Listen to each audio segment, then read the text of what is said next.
Welcome, everyone, to You Are Worthy of Taking Care of Yourself. Why brushing well-being issues under the rug is a big, fat strategy failure. I am your teacher today. My name is Alyssa Johnson, and I'm just going to share a quick little bio before hopping into the content. I graduated from law school in 2004. I then practiced law in DC for a few years, and my practice areas included homeland security, mortgage banking and brokering, and litigation.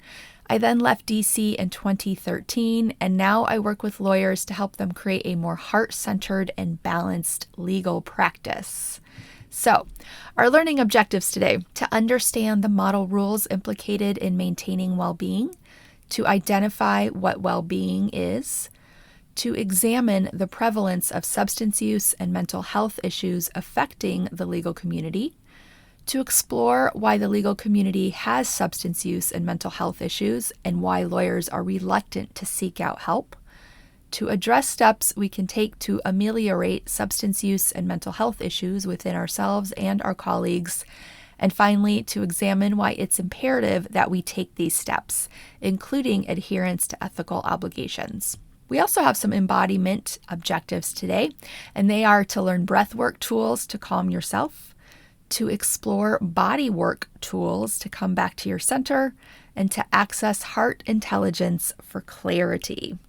So, there are a number of model rules that are implicated in maintaining well-being, and just quickly running through a list of them, they are competence, diligence, communications, confidentiality, safekeeping property, responsibilities of a partner or supervisory lawyer, as well as responsibilities of a subordinate lawyer, responsibilities regarding non-lawyer assistants, reporting professional misconduct, and then finally, misconduct itself. And I'm going to go into each of these rules in a little bit more depth later in the presentation. So we're going to start by defining what lawyer well-being is. So back in 2015, there was a study done about substance use and mental health issues amongst American attorneys. And as a result of that study, a national task force on lawyer well-being was created.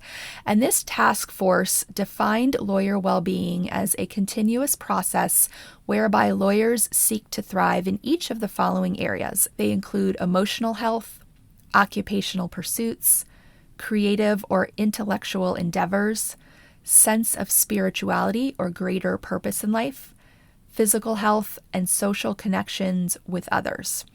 This task force said that lawyer well-being is part of a lawyer's ethical duty of competence, and it includes our ability to make healthy, positive work-life choices that assure not only a quality of life within our families and communities, but also help us make responsible decisions for our clients.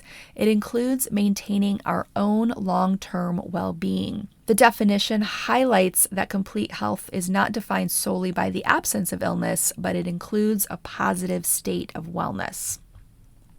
So if we take each of these different dimensions, and there are 6 of them, I'm going to flesh them out a little bit more.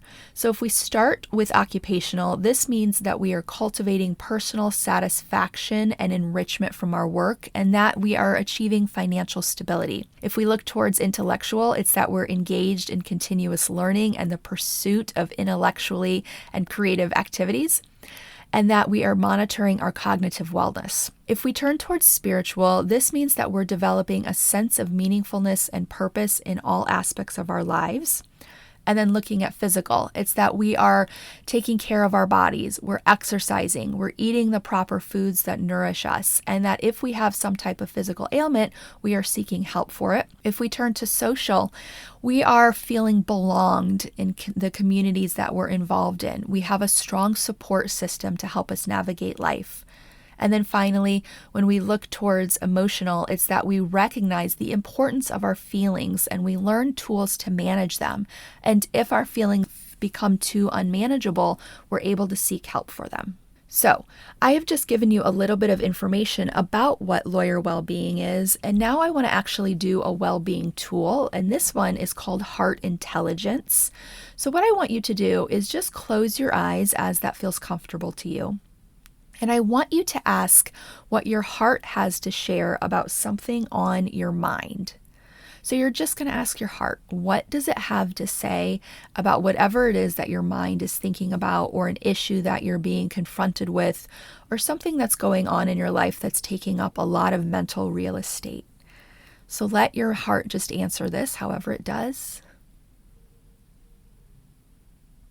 And it's okay if it is saying something very different than what your mind is saying. Often, I have found that our hearts speak much more simply than what our minds can create.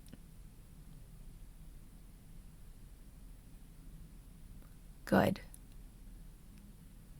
And when you feel ready, go ahead and open your eyes and perhaps jot down whatever insight it was that your heart brought to you.